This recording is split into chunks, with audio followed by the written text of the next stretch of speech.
Radio Tehran, শুরু হচ্ছে বিশ্ব সংবাদ।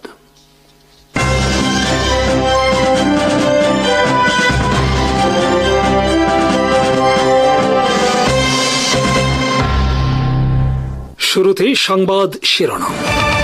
প্রধান উপদেষ্টা অধ্যাপক মোহাম্মদ ইউনূস বলেছেন, জাতীয় ঐক্যমত্য কমিশনের মাধ্যমে দেশের রাজনৈতিক দলগুলো ঐক্যমতের পথে যে অগ্রগতি অর্জন করেছে তা শুধু বাংলাদেশের জন্য নয়, গোটা বিশ্বের জন্যই এক অনন্য দৃষ্টান্ত হয়ে থাকবে। তিনি বলেছেন, আগামী ফেব্রুয়ারিতেই জাতীয় নির্বাচন অনুষ্ঠিত হবে এবং সেটি হবে জাতির নবজন্মের মহোৎসব।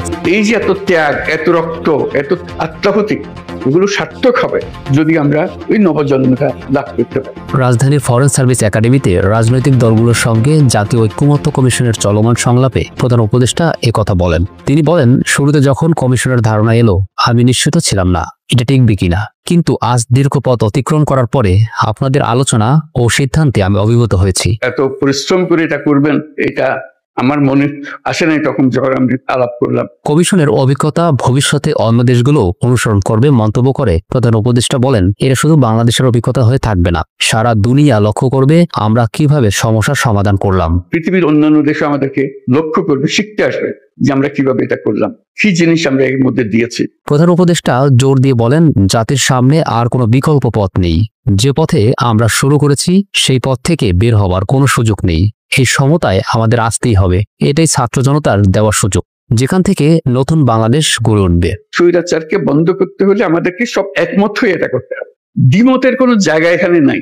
আগামী নির্বাচনের বিষয়ে অধ্যাপক মোহাম্মদ ইউনূস বলেন, আমরা বারবার বলেছি ফেব্রুয়ারিতে নির্বাচন হবে, ফেব্রুয়ারির প্রথমার্ধেই নির্বাচন হবে, সেটি হবে মহোৎসবের নির্বাচন যদি আমরা ঐক্যমতের মাধ্যমে ফয়সালা করতে পারি। সব এখান থেকে সৃষ্টি হবে, এই উৎসব নিয়েই নির্বাচন হবে এবং নির্বাচন ফেব্রুয়ারির প্রথমার্ধেই হবে, এটা পরিষ্কার করে হবে। প্রধান উপদেষ্টা আরো বলেন, এই যে এত ত্যাগ, এত রক্ত, এগুলো সার্থক হবে যদি আমরা এই নবজন্মটা লাভ করতে পারি। বিভাজন বা দ্বিমতের কোনো স্থান নেই বলে সতর্ক করে প্রধান উপদেষ্টা বলেন, আমরা অনেক কথা বলতে পারি কিন্তু দ্বিমত থেকে সমাপ্ত করতে পারবো না। যখন ঐক্যমতে পৌঁছাবো তখনই নির্বাচন সার্থক হবে। আমরা অনেক কথা বলতে পারি কিন্তু দ্বিমত করে সমাপ্ত করতে পারবো না। মোহাম্মদ ইউনূস উদাহরণ টেনে বলেন, আমাদের হাতে এখন আলাদিনের প্রদীপের মতো সুযোগ এসেছে। ছাত্র জনতার অভ্যুত্থান সেই শক্তি এনে দিয়েছে। আমরা চাইলে ছোটখাটো বিষয়ে চাইতে পারি, আবার চাইলে পুরো জাতিকে নতুনভাবে গড়তে পারি। এই সুযোগ একবারই এসেছে, আর আসবে না। একবারই পাচ্ছি আমরা এই তথ্য, এই তথ্যকে আমাদের মনের সমস্ত আশা তার ঘাড়ে দিয়ে দেবো, এটি আমাদের পূরণ করে দাও। রাজনৈতিক দলগুলোর মধ্যে আলোচনা চালিয়ে যাওয়ার প্রয়োজনীয়তার উপর গুরুত্ব আরোপ করেন প্রধান উপদেষ্টা। তিনি বলেন, এত বড় কাজ আর কোনোদিন পাওয়া যাবে না, তাই ধৈর্য ধরে আমাদের এগোতে হবে। নির্বাচনের দিন পর্যন্ত আমাদের কাজ হলো কোনো দ্বন্দ্ব ছাড়াই মহোৎসবের পরিবেশ সৃষ্টি করা। তারপরে এখান থেকে আমাদেরকে নির্বাচন পর্যন্ত কিভাবে নিয়ে যাবেন যাতে এই উৎসবের মধ্যেই নির্বাচনটা হয়ে যাবে, দুশ্চিন্তা রেখে যেন আমাদেরকে নির্বাচনে ঢুকতে না। প্রধান উপদেষ্টা বলেন, আমরা হাইওয়ে বানিয়ে ফেলেছি, এখন শুধু সাইনবোর্ড বসানো বাকি। পথ ঠিক আছে, গন্তব্য পরিষ্কার। এই নির্বাচন হবে উৎসবের নির্বাচন, দেশের শান্তি ও নতুন যাত্রার সূচনা। হাইওয়ে বানিয়ে ফেলেছি, এই পথেই আমরা যাব, আমাদের যাত্রাপথ, আমাদের গন্তব্য পরিষ্কার। প্রধান উপদেষ্টা আরো বলেন, আমাদের সংস্কারের মূল লক্ষ্য হলো সব পথঘাট বন্ধ করা, যাতে কোনো স্বৈরাচার আর ফিরে না আসতে পারে।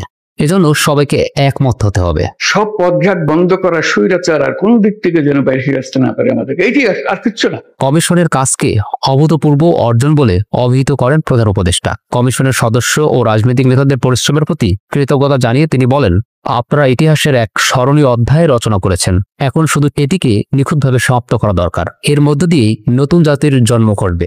সেটা যেন নিখুঁত হয়, যেটা থেকে একটা নতুন জাতির জন্মগ্রহণ করলো। আপনারা জন্মগ্রহণের এই সূতিকাগারটা তৈরি করে দিলেন। রাজনৈতিক নেতাদের উদ্দেশ্যে প্রধান উপদেষ্টা বলেন, এবার আমাদের ব্যর্থ হবার কোনো সুযোগ নেই। এই ঐক্যমতের এই পথেই আমরা এগোবো, নির্বাচন সফল করব এবং জাতি হিসেবে মহা উৎসবের যাত্রা শুরু করব। জাতি হিসেবে এটা মহা উৎসবে আমরা যাত্রা শুরু করব। ইসরায়েলের ক্ষেপণাস্ত্রের নিশানায় কোন দেশ? উত্তর খুঁজছেন বিশ্ব রাজনীতিকরা। কাতারে ইসরায়েলি হামলার পর ঘুম ভাঙতে শুরু করেছে মুসলিম বিশ্বের। নজিরবিহীন এই ঘটনার পর দ্রুত ঐক্যবদ্ধ হচ্ছে আরব বিশ্ব ও ইসলামী দেশগুলো। নিজ ভূখণ্ড আক্রান্ত হওয়ার পর দোহা আহ্বান করেছে জরুরি আরব ইসলামিক সম্মেলন। দোহায় হামাস নেতাদের ওপর ইসরায়েলি হামলার তীব্র নিন্দা জানাতে এবং কাতারের প্রতি আরব ও মুসলিম বিশ্বের সংহতি প্রকাশের উদ্দেশ্যেই এই সম্মেলন আয়োজন করা হচ্ছে। সম্মেলনে ইসরায়েলি আগ্রাসনের বিরুদ্ধে পরবর্তী পদক্ষেপ নিয়ে আলোচনা করবেন মুসলিম বিশ্বের নেতারা। এই সম্মেলন থেকে ইসরায়েলের হামলার কঠোর জবাব দেওয়ার বিষয়ে সম্মিলিত সিদ্ধান্ত নেওয়া হতে পারে বলে ধারণা করছেন বিশ্লেষকরা। ইতোমধ্যে সৌদি আরব, সংযুক্ত আরব আমিরাত ও জর্ডানের নেতারা কাতারে পৌঁছেছেন। মঙ্গলবার দোহায় হামাস নেতাদের লক্ষ্য করে ইসরায়েলি হামলায় 5 হামাস সদস্য ও এক নিরাপত্তা কর্মকর্তা সহ 7 জন নিহত হয়। আন্তর্জাতিক মহল সহ উপসাগরীয় মিত্র রাষ্ট্রগুলো একযোগে এই হামলার তীব্র নিন্দা জানিয়েছিল। কাতারের পররাষ্ট্র মন্ত্রণালয় জানায়, আগামী সোমবার দোহায় শীর্ষ সম্মেলনে ইসরায়েলি আগ্রাসনের বিরুদ্ধে একটি প্রস্তাব গৃহীত হবে ও রোববার মন্ত্রী পর্যায়ের বৈঠকে খসড়াটি অনুমোদন করা হবে। কাতারের পররাষ্ট্র মন্ত্রণালয়ের মুখপাত্র মাজেদ আল আনসারি জানিয়েছেন, সোমবারের বৈঠকে ইসরায়েলি আগ্রাসনের বিরুদ্ধে একটি খসড়া প্রস্তাব নিয়ে আলোচনা করা হবে। রোববার মন্ত্রী পর্যায়ের বৈঠকে এই খসড়া প্রস্তাবটি পাশ করা হবে। দেশটির সরকারি বার্তা সংস্থা QNA জানায়, সম্মেলনের মাধ্যমে ইসরায়েলি রাষ্ট্রীয় সন্ত্রাসবাদের বিরুদ্ধে স্পষ্ট অবস্থান এবং কাতারের প্রতি আরব ও মুসলিম বিশ্বের ঐক্যবদ্ধ সংহতি জানানো হবে। এই বৈঠকে ইরানের প্রেসিডেন্ট মাসুদ পেজেশকিয়ান এবং ইরাকের প্রধানমন্ত্রী মোহাম্মদ শিয়া আল সুদানি অংশগ্রহণ করবেন। তবে তুরস্কের প্রেসিডেন্ট রিসেপ তাইয়েব এরদোয়ানের অংশগ্রহণের ব্যাপারে কোনো নিশ্চিত তথ্য এখনো পর্যন্ত জানা যায়নি। কাতারের সভাপতিত্বে আয়োজিত এই শীর্ষ সম্মেলনকে শুধু গাজা যুদ্ধ নয়, বরং গোটা মধ্যপ্রাচ্যের স্থিতিশীলতায় গুরুত্বপূর্ণ রাজনৈতিক বার্তা হিসেবে দেখা হচ্ছে। ধারণা করা হচ্ছে, মুসলিম বিশ্বের ঐক্যবদ্ধ কণ্ঠস্বর আন্তর্জাতিক অঙ্গনে নতুন চাপ তৈরি করবে ইসরায়েলের ওপর। একই সঙ্গে কাতারের কূটনৈতিক ভূমিকা আরও দৃশ্যমান হতে পারে। তেল আবিবে উদ্বেগ ও আতঙ্ক ছড়িয়ে পড়েছে। ইসরায়েলকে লক্ষ্য করে ব্যালিস্টিক ক্ষেপণাস্ত্র ছুড়েছে প্রতিবেশী রাষ্ট্র ইয়েমেনের হুথি যোদ্ধারা। ফিলিস্তিনিদের ওপর গণহত্যার জবাবে এ হামলা চালানো হয়েছে বলে ঘোষণা দিয়েছে ইয়েমেনি সেনাবাহিনী। তাহলে কি মধ্যপ্রাচ্যে যুদ্ধের আগুন বিদ্যুৎ গতিতে ছড়িয়ে পড়ছে? হামলার পরপরই ইসরায়েলি সেনারা নিশ্চিত করে যে ইয়েমেন থেকে ক্ষেপণাস্ত্র নিক্ষেপ করা হয়েছে। তেল আবিবে সতর্কতা সাইরেন বাজিয়ে জনগণকে নিরাপদ আশ্রয়ে সরিয়ে নেওয়া হয়। ইসরায়েলি প্রতিরক্ষা বাহিনীর পক্ষ থেকে বলা হয়, হামলায় কোনো হতাহতের ঘটনা ঘটেনি। তবে ইয়েমেনের সেনাবাহিনী দাবি করেছে, তারা প্যালেস্টাইন 2 ব্যালিস্টিক ক্ষেপণাস্ত্র দিয়ে তেল আবিবে হামলা চালিয়েছে। তাদের ভাষ্যমতে এটি গাজা উপত্যকা দখল ও গণহত্যার জবাব। হামলার পর তেল আবিব জুড়ে বাজতে থাকে সাইরেন। আতঙ্কে আশ্রয়ের খোঁজে ছোটাছুটি করে হাজারো মানুষ। ইয়েমেনি সশস্ত্র বাহিনীর মুখপাত্র ইয়াহিয়া সারি শনিবার এক বিবৃতিতে জানান, তেল আবিবের সংবেদনশীল স্থাপনাকে লক্ষ্য করে প্যালেস্টাইন 2 ব্যালিস্টিক ক্ষেপণাস্ত্র ছোড়া হয়। গাজায় ফিলিস্তিনিদের ওপর ইসরায়েলি আগ্রাসনের জবাবে হুথি বিদ্রোহীরা প্রায় ইসরায়েলের বিভিন্ন অঞ্চল লক্ষ্য করে ক্ষেপণাস্ত্র ও ড্রোন হামলা চালায়। শুধু ইসরায়েলি ভূখণ্ডই নয়, রেড সিতে ইসরায়েলি জাহাজের বিরুদ্ধেও সামরিক অভিযান চালানোর হুমকি দিয়েছে তারা। সারির দাবি, ইসরায়েলের হামলা কেবল গাজায় সীমাবদ্ধ নয়, ইয়েমেনের বিরুদ্ধেও আগ্রাসন চালানো হচ্ছে। এই হামলার কয়েক ঘন্টা আগে ইয়েমেনে হুথি যোদ্ধাদের লক্ষ্য করে হামলা চালিয়েছিল ইসরায়েলি সেনাবাহিনী। তারই জবাবে পাল্টা ব্যালিস্টিক ক্ষেপণাস্ত্র ছোড়ে হুথিরা বলে ধারণা করা হচ্ছে। ইয়েমেন ঘোষণা দিয়েছে, গাজার উপর নিপীড়ন, দখলদারিত্ব ও হামলা বন্ধ না হওয়া পর্যন্ত তাদের পাল্টা অভিযান চলবে। সারি বলেন, ইসরায়েলের আগ্রাসনই আমাদের প্রতিরোধকে আরও দৃঢ় করছে। একের পর এক হামলায় অবরুদ্ধ গাজা পরিণত হয়েছে ধ্বংসস্তূপে। গত বৃহস্পতিবার গাজা সিটির একটি বহুতল আবাসিক ভবনে ইসরায়েলি বাহিনীর বিমান হামলায় পুরো ভবনটি ধসে পড়ে। পাশাপাশি গাজার বিভিন্ন এলাকায় চালানো হামলায় অর্ধশতাধিক মানুষ নিহত হয়েছেন বলে জানিয়েছে স্থানীয় সূত্রগুলো। চলমান সংঘাত নিরসনে জাতিসংঘ সাধারণ পরিষদ গত শুক্রবার একটি ঘোষণা অনুমোদন করেছে। সৌদি আরব ও ফ্রান্সের উদ্যোগে আয়োজিত আন্তর্জাতিক সম্মেলনের ভিত্তিতে তৈরি 7 পৃষ্ঠার এই ঘোষণায় 142টি দেশ পক্ষে, 10টি বিপক্ষে এবং 12টি দেশ ভোট দেওয়া থেকে বিরত থাকে। এত কিছুর পরেও মধ্যপ্রাচ্যের সংকট ও সংঘাত প্রতিদিনই নতুন দিকে মোড় নিচ্ছে। ক্রমাগত ফিলিস্তিন থেকে ইরান, কাতার থেকে ইয়েমেন, যুদ্ধের আগুন চারদিকে ছড়িয়ে পড়ছে। অথচ এই লড়াইয়ের সবচেয়ে বড় ভুক্তভোগী হচ্ছে বেসামরিক নিরীহ মানুষ, শিশুরা, যারা শুধু বেঁচে থাকার আশায় দিন কাটাচ্ছে। গাজায় বেসামরিক নাগরিক, বিশেষ করে শিশু ও নারী লক্ষ্য করে সংগঠিত সহিংসতা ও ধ্বংসযজ্ঞের পরেও আন্তর্জাতিকভাবে ইসরায়েলকে অস্ত্র সরবরাহ অব্যাহত থাকা গভীর নৈতিক ও রাজনৈতিক প্রশ্ন উত্থাপন করে। ইসরায়েলকে অস্ত্র দিয়ে সহায়তা করার এই নির্মম বাস্তবতা প্রমাণ করেছে কৌশলগত স্বার্থ, রাজনৈতিক জোট এবং প্রতিরক্ষা শিল্পের আর্থিক লোভ কখনো মানবাধিকার এবং আন্তর্জাতিক আইনকে পেছনে ঠেলে দেয়। এমন পরিস্থিতিতে নিরপরাধ মানুষ, বিশেষ করে শিশু, নারী ও বয়স্করা সর্বাধিক ঝুঁকিতে থাকে।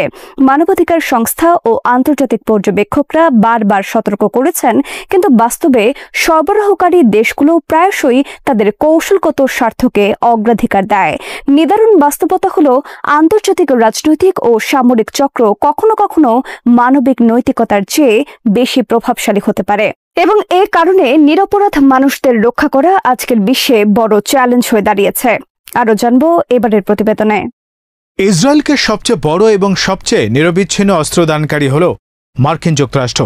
কংগ্রেসের সাময়িক আপত্তি সত্ত্বেও মার্কিন সামরিক অনুদান ও বিদেশি সামরিক অর্থ, ফরেন মিলিটারি সেলস সংক্রান্ত চুক্তি, সরবরাহকৃত ক্ষেপণাস্ত্র, পিসি-যুক্ত বোমা, ট্যাঙ্ক সহ অসংখ্য সামরিক উপকরণের বড় অংশ যায় ইসরায়েলে। কংগ্রেস, স্টেট ডিপার্টমেন্ট ও প্রাসঙ্গিক মিডিয়া রিপোর্ট অনুসারে 2023 থেকে 2025 মেয়াদে মার্কিন অনুদান ও অপারেশনাল বিক্রয় ইসরায়েলের সাথে বহু বিলিয়ন ডলারের চুক্তি করেছে। এদের মধ্যে উল্লেখযোগ্য হল 2024 সালে কংগ্রেসে অনুমোদিত অতিরিক্ত সহযোগিতা এবং 2024 থেকে 25 সালে 3.5 বিলিয়ন ডলার প্রদানের মতো বড় সব পদক্ষেপ। ইসরায়েলের সামরিক তৎপরতার জন্য জার্মানি একটি বড় স্বস্তির জায়গা। সামরিক জাহাজ, সমুদ্র বাহিনী সম্পর্কিত সিস্টেম এবং নৌবাহিনী সংক্রান্ত বিপুল সমরাস্ত্র জার্মানি নিয়মিতভাবে ইসরায়েলকে সরবরাহ করে। সিপ্রির তথ্য অনুযায়ী 2019 থেকে 2023 সময়ে জার্মান ইসরায়েলকে উল্লেখযোগ্য পরিমাণে সমরাস্ত্র প্রদান করেছে। 2023 থেকে 24 সালেও জার্মান সরকার ইসরায়েলের রপ্তানির জন্য বেশ কিছু বড় অর্থের চুক্তি অনুমোদন করেছে। তবে সম্প্রতি ইসরায়েলের যুদ্ধাপরাধ ও মানবাধিকার লঙ্ঘনের অভিযোগ প্রমাণ হওয়ায় জার্মানি ইসরায়েলকে সহায়তা করতে গিয়ে কিছুটা সংকটে পড়েছে। জার্মানি এখনো ইসরায়েলকে সমরাস্ত্র সরবরাহে পুরোপুরি নিষেধাজ্ঞা দেয়নি, তবে নির্দিষ্ট কিছু যন্ত্রাংশ বা যুদ্ধ উপকরণ রপ্তানি স্থগিত করার ঘটনা ঘটেছে। ইউরোপীয় অন্যান্য দেশ যেমন ইতালি, যুক্তরাজ্য ও কিছু নর্দার্ন ইউরোপীয় দেশ ইসরায়েলের সাপ্লাই চেইনে ভূমিকা পালন করে। অনেকে সরাসরি সিস্টেম না দিলেও আংশিক উপাদান, সেগমেন্ট বা সাবকন্ডাক্টর হিসেবে সিরিজে যুক্ত থাকে। একই সঙ্গে fighter jet, radar, CCTV, communication, electronic ও ইঞ্জিনিয়ারিং উপাদানগুলোর জন্য বহু ইউরোপীয় ও নর্থ আমেরিকান কোম্পানি সাপ্লাই চেইনে আছে। সিপ্রি ও বিশেষ মিডিয়া বিশ্লেষণ থেকে এটা পরিষ্কার যে জার্মানি ছাড়াও ইউরোপের একটি অংশ ইসরায়েলে বিপুল পরিমাণের অস্ত্র সরবরাহ করে। অর্থনৈতিক সহায়তা ও রাজনৈতিক সমর্থনের বদলে সরাসরি অস্ত্র বিক্রির বড় কারণ হল কৌশলগত সম্পর্ক, আঞ্চলিক ভাবনা এবং প্রতিরক্ষা শিল্পের স্বার্থ। যুক্তরাষ্ট্র ও পশ্চিমা অংশীদাররা ইসরায়েলকে একটি কৌশলগত মিত্র হিসেবে দেখে। মধ্যপ্রাচ্যে ইরান ও তার সাইড প্রক্সিদের আচরণকে বিবেচনায় রেখে ইসরায়েলকে শক্তিশালী রাখা পশ্চিমা দেশগুলো নিজেদের জাতীয় নিরাপত্তার উদ্দেশ্য বানিয়ে ফেলেছে। পাশাপাশি প্রতিরক্ষা শিল্প এবং কর্মসংস্থানের কারণে অস্ত্র রপ্তানি রাজনৈতিকভাবে সুরক্ষিত থাকে। অনেকে যুক্তি দেয় যে অস্ত্র সরবরাহ বন্ধ করলে পশ্চিমা দেশগুলোর কূটনীতি ও সামরিক প্রভাব কমে যাবে, তাই তারা লিভারেজ রাখতে সরবরাহ অব্যাহত রাখে। তাছাড়া কিছু ক্ষেত্রে সরবরাহ নির্দিষ্ট শর্তে দেয়া হয়, যদিও ইসরায়েল যেভাবে গাজায় গণহত্যা চালাচ্ছে তাতে এসব শর্ত আদৌ কার্যকর থাকে কিনা তা নিয়ে প্রশ্ন দেখা গেছে। তবে মানবাধিকার গোষ্ঠী, জাতিসংঘের মানবাধিকার দপ্তর ও আন্তর্জাতিক আদালত সম্পর্কিত বিবৃতি অনুসারে যদি কোনো রাষ্ট্রের ক্রয়কৃত অস্ত্র ব্যবহারে আন্তর্জাতিক মানবিক আইন লঙ্ঘনের দৃশ্যমান ঝুঁকি থাকে, তাহলে অস্ত্র রপ্তানিকারীরা প্রতিরোধমূলক পদক্ষেপ নিতে পারে। 2024-25 সালে হিউম্যান রাইটস ওয়াচ, অ্যামনেস্টি ও জাতিসংঘ কয়েকবারই বিবৃতি দিয়ে জানিয়েছে যে দেশগুলোর উচিত অবিলম্বে ইসরায়েলকে অস্ত্র সরবরাহ বন্ধ করা অথবা অন্তত এসব অস্ত্র দিয়ে ইসরায়েল কতটা অমানবিক অপারেশন চালায় তা তদন্ত করা। এই পর্যন্ত 250টিরও বেশি মানবাধিকার ও মানবিক সংস্থা আন্তর্জাতিকভাবে ইসরায়েলের কাছে অস্ত্র বিতরণের স্থগিতের দাবি করেছে। কিন্তু স্থগিত করার এত আবেদনের পরও কেন এই দেশগুলো ইসরায়েলকে অস্ত্র দিয়ে যাচ্ছে তার উত্তরে বেশ কিছু কারণ জানা যায়। প্রথমত, কৌশলগত অংশীদারিত্ব। যুক্তরাষ্ট্র ইসরায়েলের সম্পর্ক একটি গভীর নিরাপত্তা ও গোয়েন্দা সম্পর্ক, যা কৌশলগত অংশীদারিত্ব হিসেবে বিবেচিত হয়। দ্বিতীয়ত, অভ্যন্তরীণ রাজনীতির চাপ। অনেক দেশে প্রতিরক্ষা শিল্পে বিপুল সংখ্যক কর্মী নিয়োজিত আছে। ইসরায়েলের সাথে চুক্তি বাতিল করলে বিরূপ আর্থসামাজিক প্রভাব পড়তে পারে। তৃতীয়ত, আইনগত ও কংগ্রেসীয় প্রক্রিয়া। নির্দিষ্ট অনুমোদন ও অর্থায়ন আগেই পাশ হয়ে থাকলে পরবর্তীতে যাই হোক না কেন তা প্রত্যাহার কঠিন। চতুর্থত, কূটনীতি।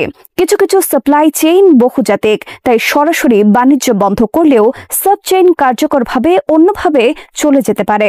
এর বাইরে কয়েকটি দেশ সরাসরি বোমা, রকেট বা সামরিক সরঞ্জাম দেয়, আবার অন্যরা জাহাজ, ইঞ্জিন, ইলেকট্রনিক উপাদান দেয়। আবার কেউ কেউ কৌশলগত বা বুদ্ধিবৃত্তিক সহায়তা প্রদান করে। এ সকল কারিগরি সহায়তা বৈশ্বিকভাবে হবার কারণে কোনো এক দেশের নিষেধাজ্ঞা সরাসরি পুরো সাপ্লাই বন্ধ করতে পারে না, বরং পরিপূরক উপাদানগুলো অন্য দেশের মাধ্যমে চলে আসতে পারে। সাম্প্রতিক কিছু বিশ্লেষণ থেকে জানা যায় মার্কিন যুক্তরাষ্ট্র হল ইসরায়েলের সবচেয়ে বড় সামরিক অস্ত্র সরবরাহকারী।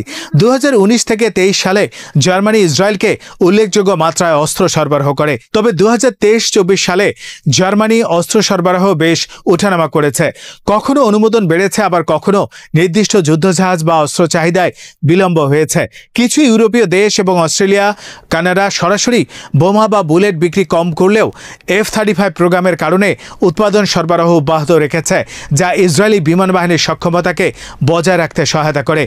আবার কিছু ইউরোপীয় সরকারের উপর অতিরিক্ত রাজনৈতিক চাপ তৈরি হওয়ায় এরা ইসরায়েলে অস্ত্র সরবরাহ কিছুটা সীমিত করেছে।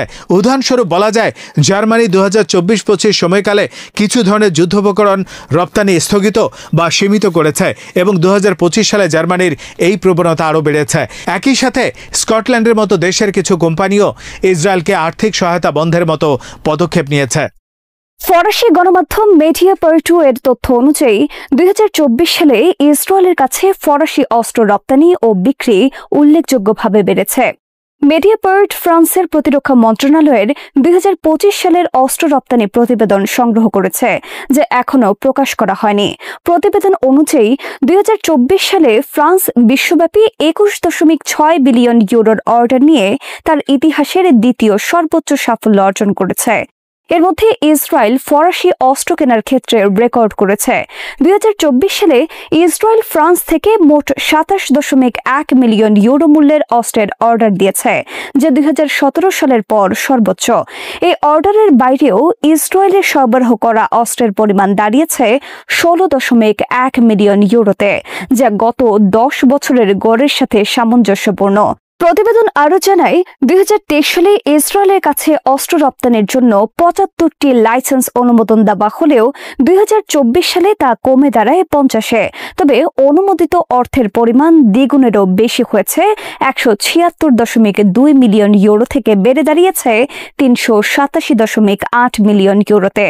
গাজায় ইসরায়েলের গণহত্যা শুরুর পর থেকে ফ্রান্সের অস্ত্র বিক্রি নিয়ে ব্যাপক বিতর্ক সৃষ্টি হয়েছে।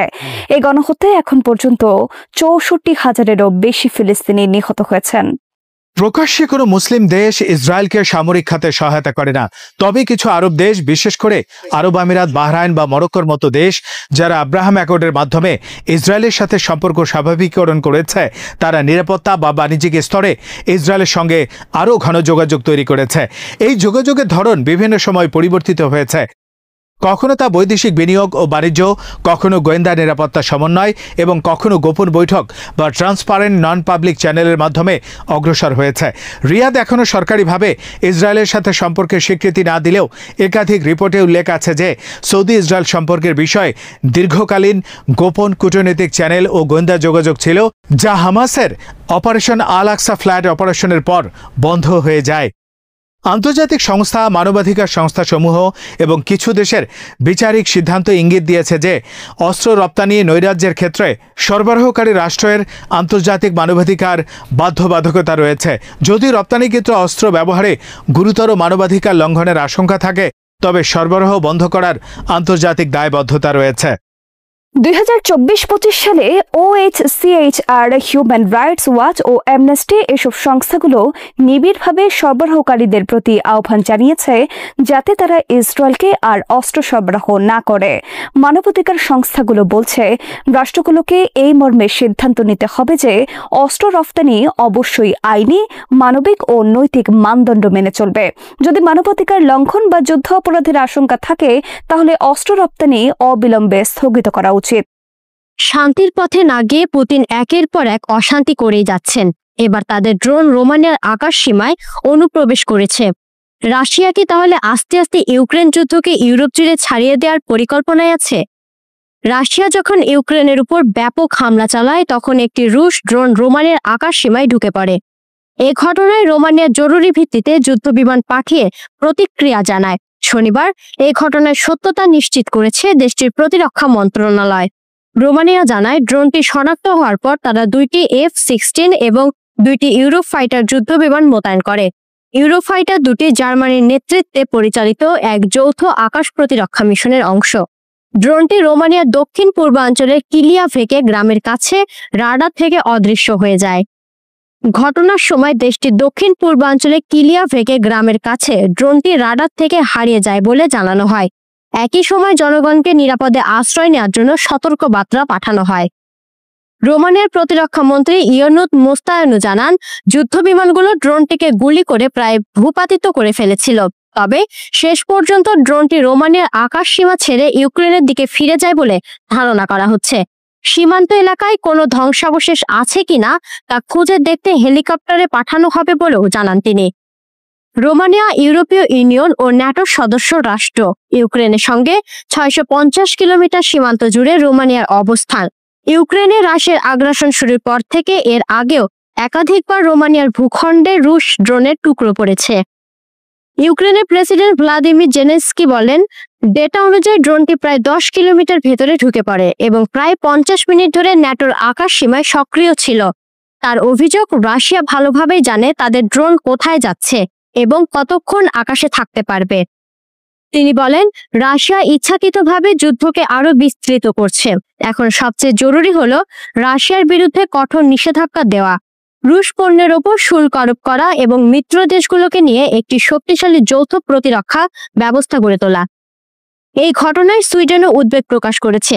দেশটির পররাষ্ট্রমন্ত্রী মারিয়া মালবারস্টেনার গার্ড এক্সে লিখেছেন এটি ন্যাটোর আকাশ সীমার আরেকটি অগ্রহণযোগ্য লঙ্ঘন।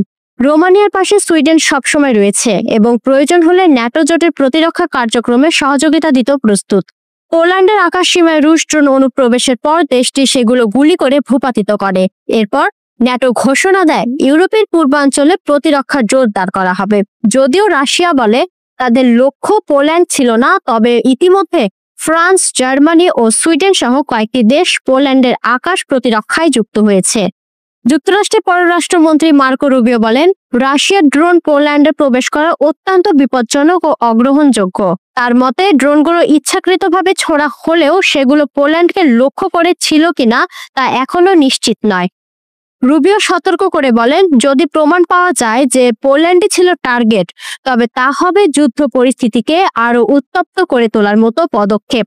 তিনি আরো জানান সব তথ্য সংগ্রহ ও মিত্রদের সঙ্গে পরামর্শের পরে যুক্তরাষ্ট্র চূড়ান্ত সিদ্ধান্ত নেবে।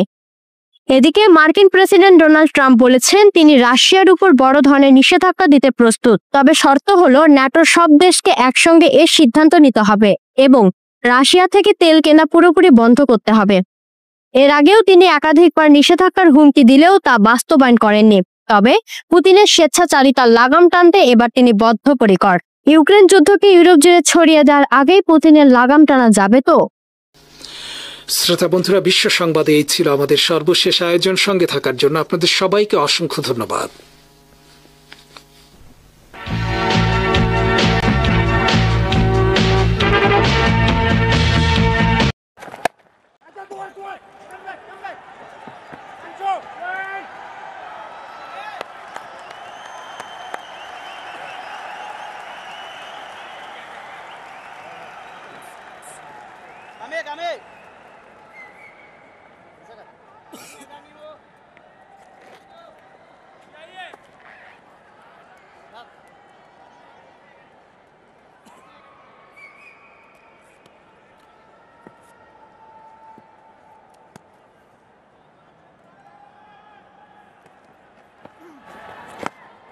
That's a big wide.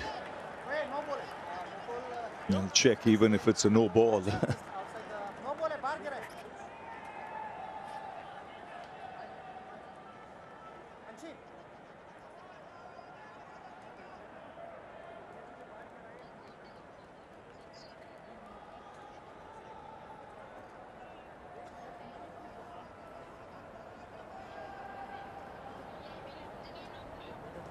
Yes, ball pitching inside the pitch or outside the pitch. That's I on the check.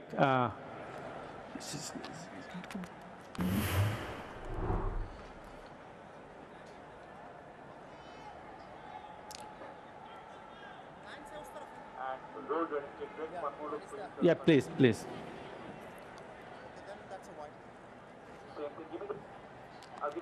I could.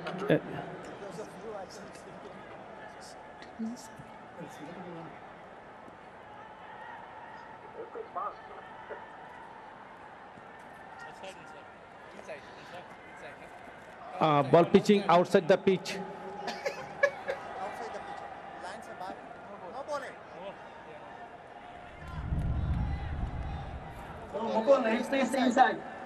Yes, he's pitching inside. He's pitching inside.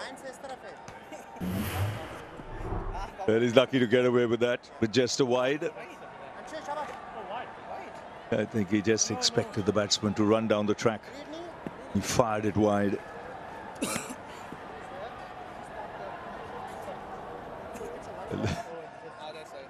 Nizak is asking him, did it land on the pitch?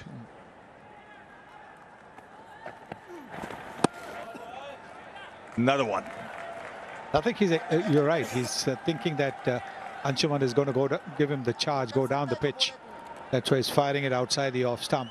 2 wides now.